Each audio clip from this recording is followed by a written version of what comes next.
Hello à tous, on est content de vous retrouver dans cette vidéo, qu'on aurait pu intituler « Oups, j'ai fait tomber mon A70 dans l'eau ». Donc aujourd'hui, si on démonte ce téléphone, ce n'est pas pour le plaisir de faire le démontage du Samsung A70. La propriétaire de ce téléphone a fait appel au labo de pièces de mobile pour savoir si on pouvait redonner la vie à son téléphone. Ce n'est pas une mince affaire, mais il semble que cela soit dans nos cordes.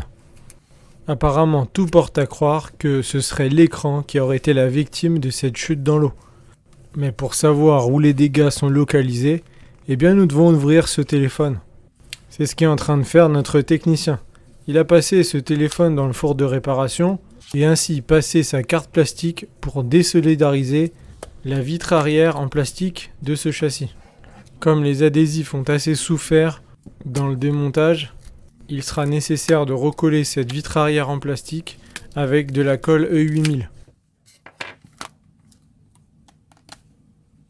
On vous a passé l'étape du dévissage, mais sachez qu'après avoir décollé la vitre arrière, vous devrez enlever toutes les vis au dos de l'appareil.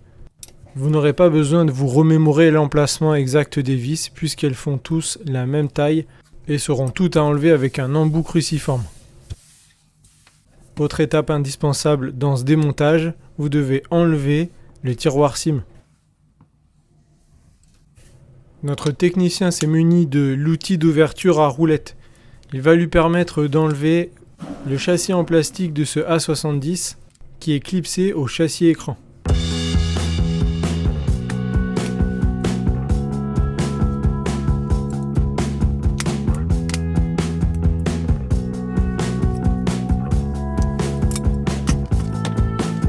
Dès que vous avez le connecteur de la batterie dans votre ligne de mire, il ne vous reste plus qu'à le déconnecter. Apparemment, selon les informations récoltées, le téléphone n'aurait pas été immergé totalement dans l'eau, mais celui-ci aurait fait un bref plongeon par le bas. Les pastilles rouges sur le bas de l'appareil indiquent qu'il a bien eu contact avec l'eau. C'est une bonne nouvelle puisque la carte secondaire peut être remplacée, mais regardons de plus près si celle-ci est vraiment endommagée. Tout a l'air de se passer apparemment au niveau du connecteur de l'écran. Donc voilà comment nous allons procéder.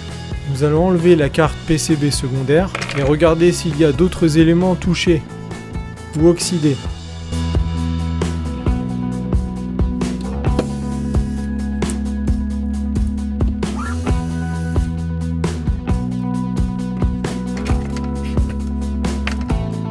Attention au lecteur d'empreintes sous l'écran, il est assez fragile.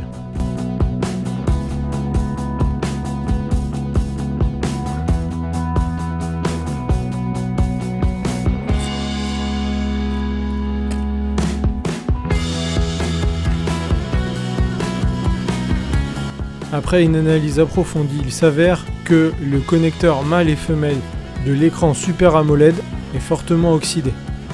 Grâce aux outils que Pièces de Mobile a mis à notre disposition, nous allons vraiment vous montrer l'ampleur des dégâts. Voici la vue au microscope de ces deux connecteurs. Même si cela peut paraître assez grave, le seul moyen de savoir ce qu'il en est vraiment, c'est de faire un petit nettoyage à la SRB1000. Et en fait, nous avions couvert ce point dans une ancienne vidéo. C'était changer le connecteur de charge. Donc muni d'un solvant puissant, le SRB1000, et d'un pinceau brosse, c'est exactement ce que nous avons fait pour nettoyer ces deux connecteurs. Et voilà le résultat. Il faut avouer que faire mieux aurait été difficile. Même notre technicien a été bluffé. Comme quoi, avec les bons outils, on peut faire des miracles.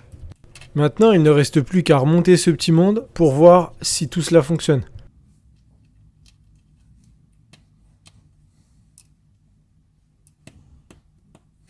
Petite astuce à ce niveau-là du remontage. Si vous ne remettez pas votre châssis central, vous ne pourrez pas rallumer le téléphone et le tester. Et comme par miracle, l'écran vient de repartir. Nous avons été directement dans le module de test pour tester toutes les fonctions de l'écran et les fonctions tactiles. Nous avons dû également mettre en charge l'appareil parce que la batterie était complètement déchargée.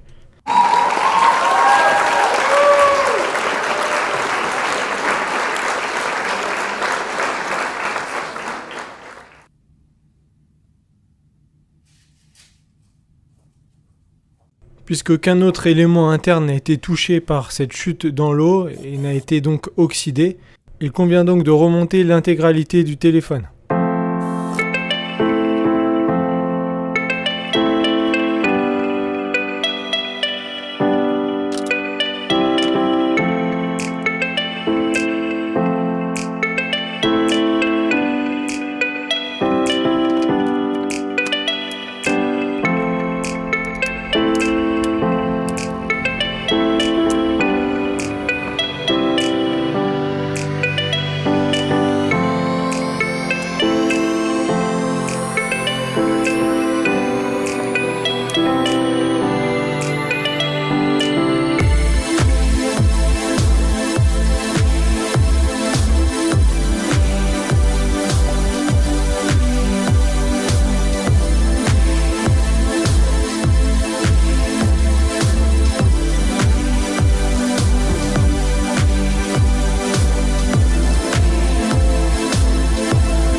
Comme nous l'avions dit précédemment, les adhésifs de la vitre arrière ont été quelque peu endommagés. Il reste encore des parties néanmoins qui peuvent être utilisées. Sur les parties où l'adhésif est absent, nous avons décidé de remettre de la colle E8000.